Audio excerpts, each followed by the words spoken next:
میرے رسول پاک علیہ وسلم نے فرمایا بندہ اللہ کے سب سے قریب اس وقت ہوتا ہے جب وہ سجدے کی حالت میں ہوتا ہے۔ کس کے قریب ہوتا ہے؟ اللہ کے سب سے قریب ہوتا ہے۔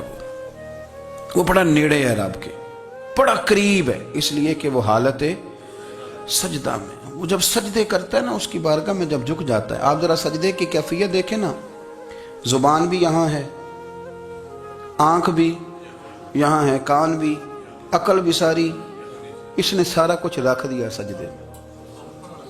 آپ وہ کبھی پیچھے جائیں تو دیہاتوں میں کہا جاتا تھا ناک سے نکیریں نکالو، بہت بڑی سزا ہوتی تھی نا، ناک سے نکیریں نکالو، بڑی سزا ہوتی تھی۔ تو اس نے کہا مالک مجھے کسی نے کہا نہیں، پر دیکھنا میں نے رکھ دی ساری عقل سجدے میں، اور رکھ کے کہا کیا سبحان ربی یا اللہ، اللہ میں پست ہوں تو اعلیٰ ہے، اللہ تو میرا رب ہے اور تو سب سے اعلیٰ اتنا۔ اور فرمایا جب یہ اس کیفیت میں ہوتا ہے تو پھر یہ اپنے رب کے قریب ہوتا ہے۔ کثرت عبادت، نوافل۔ ہمارے ہاں عمرے کی قرآن اندازی محفلوں پہ ہونے لگ گئی ہے، حالانکہ حدیث سے ثابت نہیں۔ میں دوستوں سے کہتا ہوں جائز ہے، کرنی چاہیے، عمرے کی قرآن اندازی جائز ہے، پر کسی حدیث میں نہیں آئی کہ قرآن اندازی کرو عمرہ کرو۔ حدیث میں قرآن اندازی یہ آئی ہے کہ نبی پاک علیہ السلام نے فرمایا تمہیں پتہ چل جائے نا پہلی صف کا ثواب کتنا ہے، تم قرآن اندازی کرو۔ عمرے کی قرآن اندازی کا تو پوسٹر چھپتا ہے، تو یہ والی قرآن اندازی کب ہونی ہے؟ ہونی چاہیے کہ نہیں؟ حضور نے فرمایا تمہیں پتہ چلے کہ اس کا ثواب کتنا تو تم قرآن اندازی کرو، تم قرآن ڈالو۔ جب آپ نماز پڑھ رہے ہوتے ہیں، جب آپ کا مصلی آباد ہوتا ہے، صلاح الدین ایوبی ایک بزرگ سے ملاقات ہو گئی، بیت المقدس پر قبضہ تھا عیسائیوں کا، تو صلاح الدین بڑے پریشان تھے۔ بابا جی کہنے لگے پتر کیا ہوا؟ کہنے لگے حضور پتہ چلا ہے دشمن کے 2 بحری بیڑے اسلحہ لے کے آ رہے ہیں، مسلمان پہلے ہی کمزور ہیں، اور اب اگر 2 بحری بیڑے اور آ گئے تو حضور مسئلہ بن جائے گا۔ تو میں پریشان ہوں کہ کس طرح یہ کم مسئلے والی ہماری فوج ہے کیسے مقابلہ کرے گی۔ تو بابا جی کہنے لگے پتر اس طرح کرنا، آج رات تو بھی دعا کرنا اور میں بھی کروں گا، تو بھی دعا کرنا، آپ ناراض نہ ہونا، ہم تو پیروں والے ہیں، ہم تو پیروں کے نوکر غلام ہیں، ہمارا تو گزارا ہی نہیں، ہمیں تو ملتا ہے سارا کچھ وہاں سے۔ پر میرا سوال یہ ہے کہ تعویذ لینے جاتے ہو نفل کیوں نہیں پڑھتے؟ رات اللہ اللہ کیوں نہیں کرتے؟ یہ بھی تو ہمارے بزرگوں کا ہی طریقہ ہے، انہوں نے تو ہمیں سکھایا ہے۔ صلاح الدین ایوبی سے بزرگوں نے کہا کہ رات آج نا اللہ اللہ کرنا، تو میں تیرے لیے دعا کروں گا، تو بھی دعا کرنا۔ تو بندہ جب دکھی ہوتا ہے تو سجدہ کرتا ہے تو پھر ہی تو مصلی بھیگ جاتا ہے، پھر ہی تو مزہ آتا ہے۔ سکھی بندہ تو کعبے جا کے نہیں روتا، دکھی تھے، تکلیف تھی، تو سر رکھا سجدے میں تو تڑپ گئے۔ اور وہ بابا جی کہتے ہیں میں مسجد آیا تو صلاح الدین چیخے مار کے رو رہا تھا اور کہہ رہا تھا مالک میں کوئی اپنی شان کے لیے تو نہیں نہ لڑ رہا، اللہ کو میں کوئی قبضوں کے لیے تو نہیں لڑ رہا، مالک تیرے لیے لڑ رہا ہوں، مجھے بے آبرو نہ کرنا، میری مدد فرمانا۔ کہتے ہیں میں آیا تھا کہ مسجد میں دعا کروں گا، پر صلاح الدین ایوبی کو روتے دیکھا تو میں لوٹ گیا۔ تو سویرے صلاح الدین ملے تو بڑے خوش تھے۔ میں نے کہا پتر کیا ہوا؟ کہنے لگے حضور وہ بحری بیڑے 2 آ رہے تھے نا اسلحہ لے کے، دونوں ڈوب گئے پانی میں ڈوب گئے۔ تو بابا جی کہنے لگے صلاح الدین وہ پانی میں نہیں ڈوبے، وہ تیرے آنسوؤں میں ڈوب گئے، وہ غرق ہو گئے، وہ جو تو نے مصلی بات کیا تو وہ تیرے آنسوؤں میں ڈوب گئے، وہ غرق ہو گئے، وہ تباہ، اتنے قیمتی تھے تیرے آنسو کے بہا لے گئے دشمن کے بحری بیڑوں کو۔ میرے بھائی ٹھیک ہو گیا جی، میرے عزیز سمجھ لیں اس بات کو ہمیشہ کے لیے، اور اس پر غور کر لیں اچھے طریقے سے کہ میرے رسول کریم سید عالم صلی اللہ علیہ وسلم نے نا ہماری توجہ دلائی، حضور نے ہمیں بتلایا، ہمارا ذوق بڑھایا عبادت کی طرف۔ ایک صحابی تھے حضرت ابو فاطمہ رضی اللہ تعالیٰ عنہ، یہ ترمذی شریف کی حدیث ہے۔ نبی پاک علیہ السلام نے فرمایا ابو فاطمہ قیامت کے دن مجھ سے جلدی ملنا چاہتے ہو کہ دیر کے ساتھ؟ تو کہنے لگے حضور کون ہوگا جو دیر سے ملنا چاہے گا، ہم نے تو جان دے دی وعدہ دیدار پر۔ اعلیٰ حضرت فرماتے ہیں جان دے دی وعدہ اور نقد اپنا دام ہو ہی جائے گا، مجھے لگتا ہے کہ یہ سودا نقد و نقد ہو جانا ہے، چونکہ ہم نے جان دے دی وعدہ دیدار پر. آپ نے وعدہ کیا تھا کہ مریں گے تو پھر زیارت ہوگی، تو مر گئے ہم زیارت کی خاطر. جان دے دی وعدہ دیدار پر، تو نقد اپنا دام ہو ہی جائے گا. اے رضا ہر کام کا ایک وقت ہے، دل کو بھی آرام ہو ہی جائے گا. تو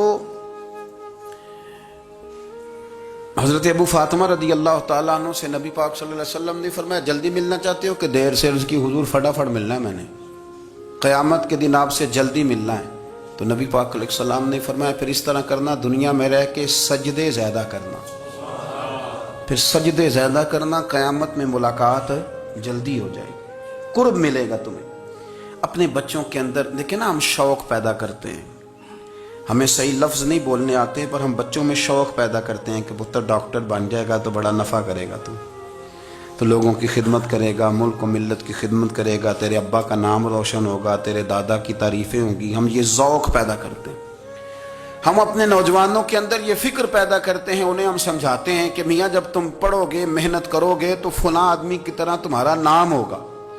یہ جتنا ذوق ہم بچوں کے اندر ان چیزوں کا پیدا کرتے، ہمیں حکم ہے کسی طرح ہم ذوق پیدا کریں کہ پتر نماز پڑھے گا تو اللہ راضی ہو جائے گا، تو سجدہ کرے گا. دیکھیں نا میرے رسول کریم علیہ السلام نے فرمایا 7 سال کے بچے کو مسجد لے کے جاؤ، یعنی اسے شوق دلاؤ، اس کے اندر یہ خاصیت پیدا کرو کہ اس کا دل کرے مسجد میں جانے کا، اس کے اندر یہ خصوصیات لاؤ کہ وہ ہمارے ہاں نا ہر چیز کو پرموٹ کیا جا رہا ہے، ہر چیز کو یعنی سر سنگیت سکھانے کے لیے اکیڈمیاں بن گئی ہیں، ہر شے پرموٹ ہو رہی ہے. عبادت کا جذبہ کم ہوتا جا رہا ہے، اللہ اللہ کا ذوق ہمارے اندر نہیں رہا. اور اتنا مشکل ہم نے اپنے لیے بنا لیا ہے کہ وہ بندہ جو بڑی زبردست مذہبی گفتگو کر رہا تھا اور تگڑی بات کر رہا تھا، کیا بات ہے، لیکن نماز کے بارے میں کمزوری دکھا جاتا ہے، نوافل کے بارے میں وہ چپکے سے نکل جاتا ہے. امام احمد بن حنبل رحمۃ اللہ تعالی علیہ، مسند امام احمد بن حنبل 14 جلدوں میں ہے مارکیٹ میں، اور مجھے تو خیر پسند ہی بڑی ہے، میں نے تو کئی دفعہ پڑھی ہے.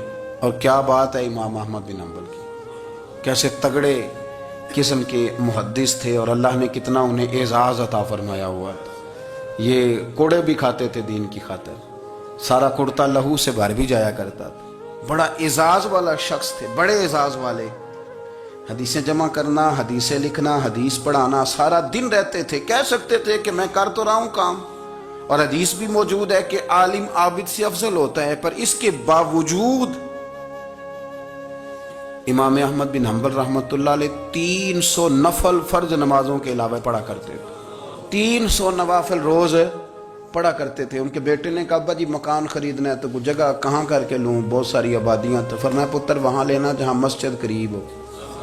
میرے رسول کریم سید عالم صلی اللہ علیہ وسلم اتنا پسند کرتے مسجد کو، اتنا پسند کرتے نماز کو، کہ رسول کریم صلی اللہ علیہ وسلم تہجد کی نماز بھی پڑھتے، پھر حضور فجر کی نماز بھی پڑھتے.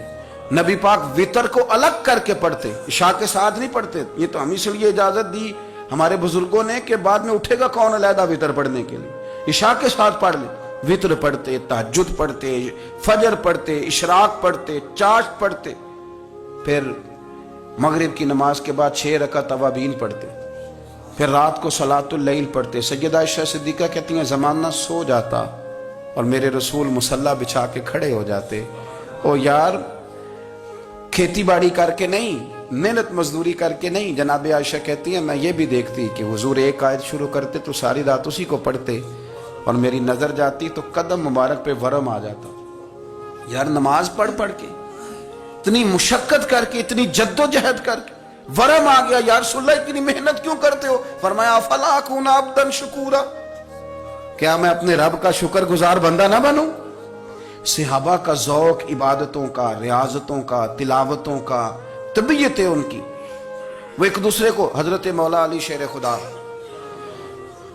کرم اللہ تعالی وجہہ الکریم کے زمانے میں روم کے بادشاہ نے کہا یار یہ مسلمانوں کا پتہ تو کرو، یہ آخر کیوں اتنے زیادہ مجاہد ہیں. اس زمانے میں جاسوس بھیجنے کا مزاج تھا، اب تو جاسوس پکڑا جاتا ہے، اب تو جاسوس ہے، اور جاسوسی کا شوق ویسے آج بھی ہے. عرض کروں تھوڑی سی بات اس عنوان سے. پتہ کیا ہمارا مسئلہ ہے؟ ہم جہاں جاتے ہیں نا وہاں تھوڑی خوشبو سونگنے کی کوشش کرتے ہیں. وہ کیا ہے تو یہ کیا ہے تو ادھر کیا ہے تو تھوڑا سا ادھر کیا ہے. میرے رسول پاک پڑھیے درود شریف سارے پڑھیے ذرا زور سے صلی اللہ تعالی. نبی پاک علیہ السلام نے فرمایا جاسوسی نہ کرنا ورنہ تم بندوں کو خراب کر دو. اور فرمایا اس طرح نہ ہو کہ تم کسی کے آپ کھول نہ نکلو تو تمہارے پہلے کھول جائیں. یہ جو ذوق ہے نا یہ ختم کریں. چھوڑیں مطلب آپ کس چکر میں پڑے ہوئے ہیں. اتنی زیادہ توجہ کرنے کی کیا ضرورت ہے. کام سے کام رکھیں. اس میں بندہ تھوڑا سا نا آسان رہتا ہے. یہ جو بہت زیادہ ٹٹولنے والے لوگ ہوتے ہیں نا وہ بےچارے پھر عمر ٹٹولتے ہی گزار دیتے ہیں. اس لیے کہ مزاج ہی بہت پکا ہے. بوری کا منہ کھول کے اندر تک ہاتھ ڈالنا تو پھر کئی دفعہ سامنے سے بچھو بھی لڑ جاتا ہے. خرابی ہوتی. تو جاسوسی کی جاتی تھی. اس نے بھی جاسوس بھیجے کیونکہ قبیلوں کے لوگ تھے کچھ مسلم کچھ کافر پہچانے نہیں جاتے تھے لوگ. تو کچھ لوگ اس نے بھیجے. انہوں نے آ کے نا تحقیق کی ریسرچ کری کہ آخر ماجرا کیا ہے. تو واپس جا کے انہوں نے رپورٹ دی نا روم کے بادشاہ کو. اس رپورٹ کا ایک جملہ بڑا شاندار ہے. وہ کہنے لگا بادشاہ ہمیں مسلمانوں کی کوئی سمجھ نہیں آئی. ہمیں کوئی سمجھ نہیں آئی. انہوں نے کہا کیوں نہیں سمجھ آئی. کہنے لگے یار عجیب بندے ہیں. جب رات مصلے پہ بیٹھتے ہیں تو یوں لگتا ہے ان کا دنیا سے رشتہ ہی کوئی نہیں. کوئی کسی کو نہیں جانتا. کوئی اپنے دکھ سنا کے رو رہا ہے کوئی اپنی بات کر کے رو رہا ہے. لگتا ہے کہ ان کا کوئی رشتہ ہے ہی نہیں جب مصلے پہ بیٹھتے ہیں. اور فرمایا جب سویرے یہ جہاد کرنے نکلتے ہیں تو لگتا ہے ان سے زیادہ دلیر ہی کوئی نہیں.